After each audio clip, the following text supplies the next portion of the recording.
ಮಂಗಳೂರಿನ ತೋಟಬೆಂಗ್ರೆಯ ಬೊಬ್ಬರಿಯ ದೈವಸ್ಥಾನದ ಸಮೀಪ ಸೆಪ್ಟೆಂಬರ್ 21ರಂದು ನಡೆಸಿದ ಕೊಲೆ ಪ್ರಕರಣವನ್ನು ಭೇದಿಸುವಲ್ಲಿ ಪಣಂಬೂರು ಪೊಲೀಸರು ಯಶಸ್ವಿಯಾಗಿದ್ದಾರೆ. ಬೊಬ್ಬರಿಯ ದೈವಸ್ಥಾನದ ಹಿಂಬದಿಯ ಸಮುದ್ರ ಕಿನಾರೆಯ ಬಳಿ ಬಾಗಲಕೋಟೆ ಮೂಲದ 39 ವರ್ಷದ ಬಸವರಾಜ ವಡ್ಡರ್ ಎಂಬಾತನ ಕೊಲೆ ನಡೆದಿತ್ತು. ಈ ಬಗ್ಗೆ ದೂರು ದಾಖಲಿಸಿಕೊಂಡಿದ್ದ ಪೊಲೀಸರು ತನಿಖೆ ನಡೆಸಿ ತೋಟಬೆಂಗ್ರೆಯ ನಿವಾಸಿಯಾಗಿರುವ ಧರ್ಮರಾಜ್ ಸುವರ್ಣ ಎಂಬಾತನನ್ನ ಬಂಧಿಸಿದ್ದಾರೆ.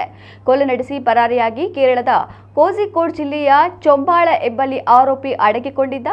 ಆರೋಪಿ ಹಾಗೂ ಕೊಲೆಯಾದ ಬಸವರಾಜ್ ವಡ್ಡರ್ ಕೆಲ ಸಮಯದಿಂದ ಸ್ನೇಹಿತರಾಗಿದ್ದರು. ಇತ್ತೀಚೆಗೆ ಆರೋಪಿ ಧರ್ಮರಾಜ್ ಖರೀದಿ ಮಾಡಿದ ಮೊಬೈಲ್ ಫೋನ್ ಪಡೆದುಕೊಂಡಿದ್ದ ಬಸವರಾಜ್ ವಡ್ಡರ್ ಅದನ್ನ ಹಿಂದಿರುಗಿಸಿರಲಿಲ್ಲ. ಅಷ್ಟೇ ಅಲ್ಲದೆ ಮೊಬೈಲ್ ಹಾಳು ಮಾಡಿದ ವಿಚಾರವಾಗಿ ಇಬ್ಬರ ನಡುವೆ ಗಲಾಟೆ ನಡೆದಿತ್ತು. ಈ ಗಲಾಟೆಯಲ್ಲಿ ಆರೋಪಿಯು ಬರದ ಸಲಾಖೆಯಿಂದ ಬಸವರಾಜ್ ಮೇಲೆ ಹಲ್ಲೆ ನಡೆಸಿದಾಗ ಆತ ಮೃತಪಟ್ಟಿದ್ದ.